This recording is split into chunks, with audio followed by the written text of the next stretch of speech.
Hello everyone, this is Karen S. And this will be a listing of 10 signs of intellectual honesty as composed by Mike Jean of a website called the Design Matrix. I will show some mostly negative examples and a few positive from some recent popular YouTube videos. Number 1. Do not overstate the power of your argument. Do you agree with biological evolution? I think King Crocodile might have asked that, but I wanted to ask that question, so I don't know what your answer was. What kind? As far as I know, there's only one kind of biological evolution, scientifically speaking. So, I mean, natural selection via, the Neo-Darwinian. The Neo-Darwinian theory of evolution, where life formed and evolved, and that's how we arrived at our present state, and went from lower species and hominoids into what we have now. No, I absolutely deny that. One's sense of conviction should be in proportion to the level of clear evidence accessible by most. If someone portrays their opponents as either being stupid or dishonest for disagreeing, intellectual dishonesty is probably in play. Intellectual honesty is most often associated with humility, not arrogance. Now, we talked about your inconsistencies. I've shown that you are inconsistent. I've shown that you make category mistakes. I've shown that you beg the question when you complain about others begging the question. You want something tangible, but here's the problem. You want something tangible that you can test in your own subjective experience, in your own subjective criteria. You're promoting a type of subjectivism to determine that which is absolute. It's another inconsistency on your part. Number 2. Show a willingness to publicly acknowledge that reasonable alternative viewpoints exist. No one should take me seriously, but if my logic is sound, then the conclusions are something that they can trust. Your logic already... I don't care if they take me seriously or think I'm a jerk. I'm not important. The argument is... The alternative views do not have to be treated as equally valid or powerful, but rarely is it the case that one and only one viewpoint has a complete monopoly on reason and evidence. Number 3. Be willing to publicly acknowledge and question one's own assumptions and biases. Your own methodology leads you chasing your own tail. You beg the question and you complain about those who beg the question. You don't want them to do that, but yet you do that. Okay, You are inconsistent.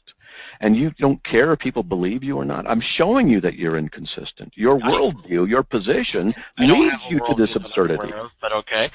Okay, so just even if, and it might be, you might be totally right. Maybe if I have a worldview, I don't know that I do, maybe my system is completely screwed up. You might be right.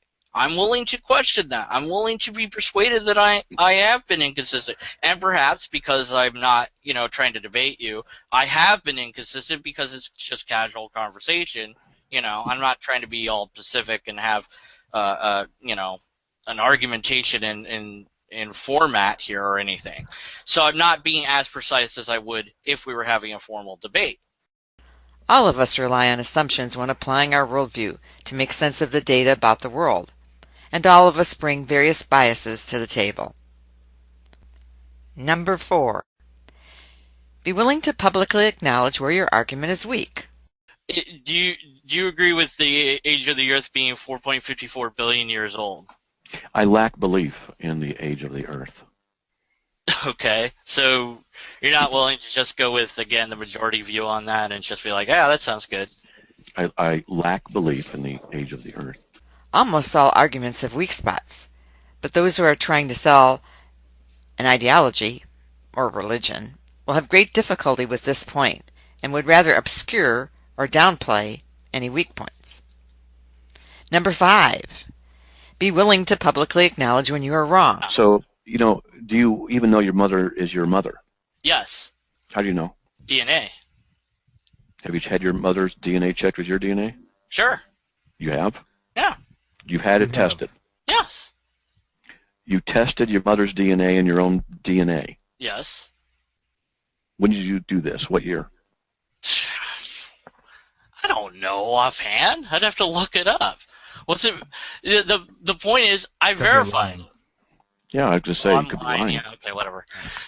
You could be. Well, I could be we're sure. skeptical. We're skeptical. Why don't you Okay, produce be some skeptical. evidence for us?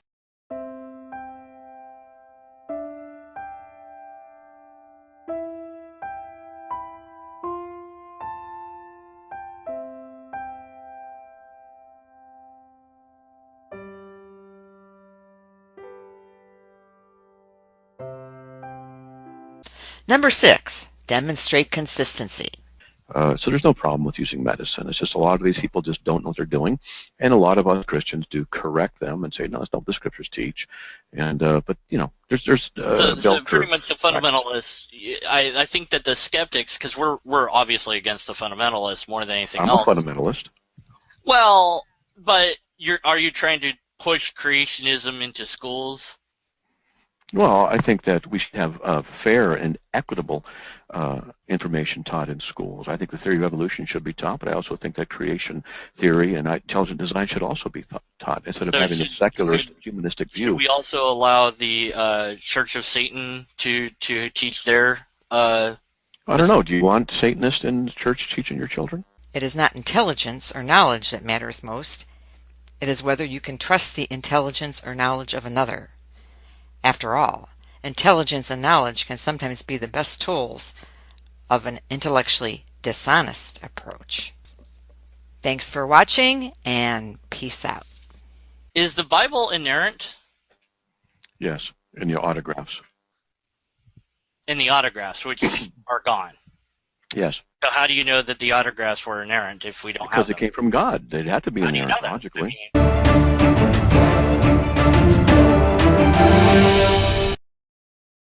What's that? Spelled wrong. Yeah, I know. It's deliberate. Fix it? No, it's too late to fix it. I'm not gonna fix it. It's funnier this way. I mispronounced something. Yeah, and he's like I care. You know what? I'm gonna get another fake invisible director that doesn't actually exist to argue with me at some point somehow, and then you'll be sorry. Because you'll be an out-of-work, invisible, non-existent director. Then what?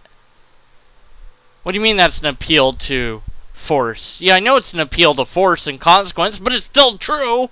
Stop arguing with me, non-existent director that doesn't really exist except inside my head that I argue with sometimes in videos because it's funny. Oh, you're still here. Less than... no, I can't say that. It's too late for that. Go subscribe to Karen S. She's awesome. The end. Stop watching the video now. Why are you still here? There's nothing even on the screen. It's not like I'm gonna do something at the end. No, seriously. It's just, this is gonna be the rest of the video. No, it really is. It's not like there's a surprise at the end. Yep. Okay. Alright. Whatever. Just keep playing then. If you want. See? You were waiting for that. Somebody sneezed in the background. There you go. That's staying in the video. Okay. Yep. There you go. You can also sort of hear someone laughing in the background if you listen really closely. That's also staying in the video. I don't have a way to end this video. My pretend director that doesn't really exist is telling me to just shut up and end the video. But I'm not going to end the video.